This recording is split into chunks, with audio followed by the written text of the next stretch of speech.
अस्सलामुअलैकुम, मैं हूँ डॉक्टर सईद शेख, फ़िज़ियोथेरेपिस्ट। अच्छा, आज हमारे पास जो केस आया ये है चेस्ट फ़िज़ियोथेरेपी के हवाले से। ये चेस्ट इनका बहुत ज़्यादा कंजेस्टेड है, स्मोकर्स हैं, उसके अलावा जो है चाय बहुत ज़्यादा पीते हैं, अल्कोहलिक हैं। तो इस वजह से जो है इनकी चेस्ट फ़िज़ियोथेरेपी के लिए रेफ़र किया गया हमें। चेस्ट फ़िज़ियोथेरेपी करने से पहले कुछ चीज़ें जो आपको मालूम होनी चाहिए, इसको हम स्टेथोस्कोप कहते हैं।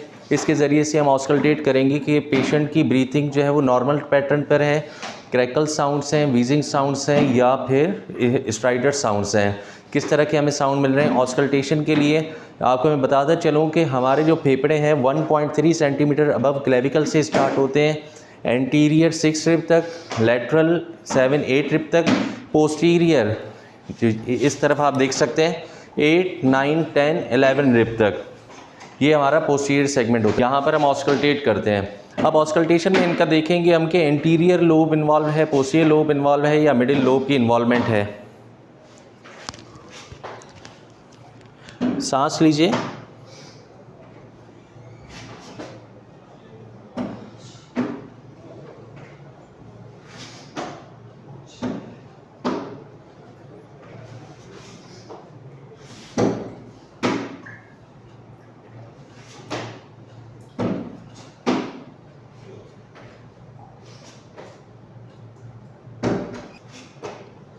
उठ के बैठ जाए।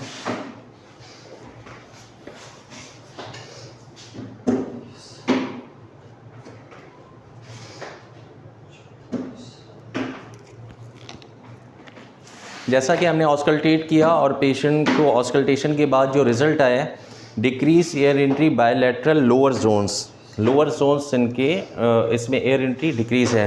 तो हम कौन कौन सी एक्सरसाइजेस करवाएंगे आज, सारी रेस्पिरेटरी एक्सरसाइजेस मैं आपको बताऊंगा कि कौन कौन सी रेस्पिरेटरी एक्सरसाइजेस करवा रहे हैं हम।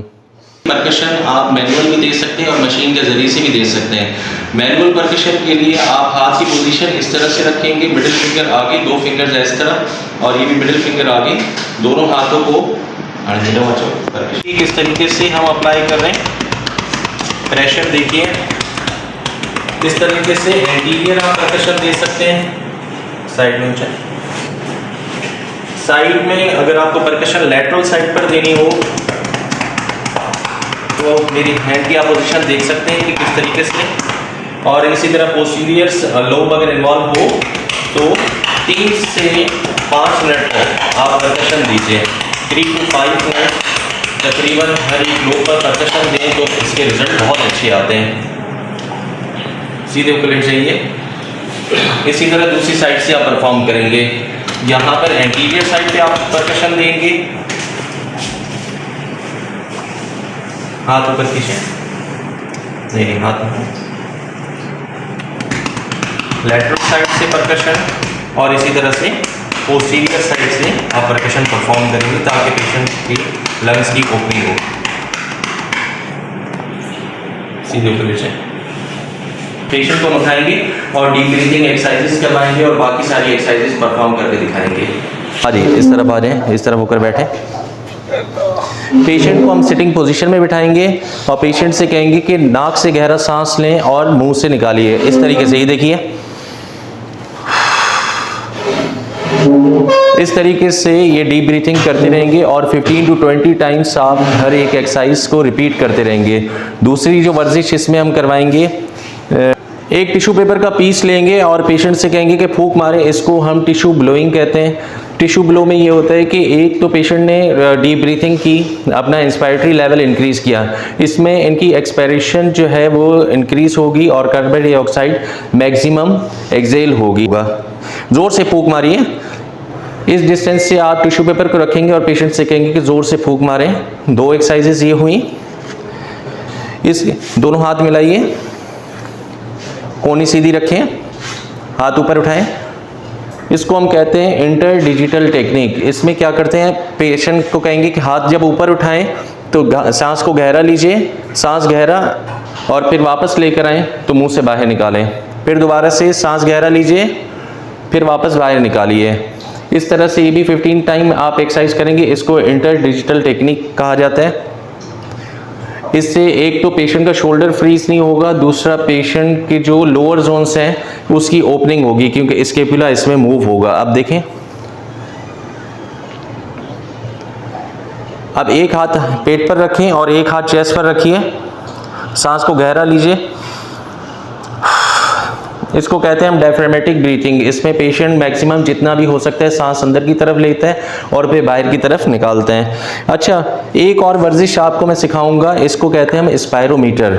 स्पायरोमीटर को आप देख सकते हैं, इसमें कैलकुलेशन है, देख सकते हैं 200, 400, 600, 800, 1000 एंड 1200 और इसमें एरो का निशान दिया हुआ है।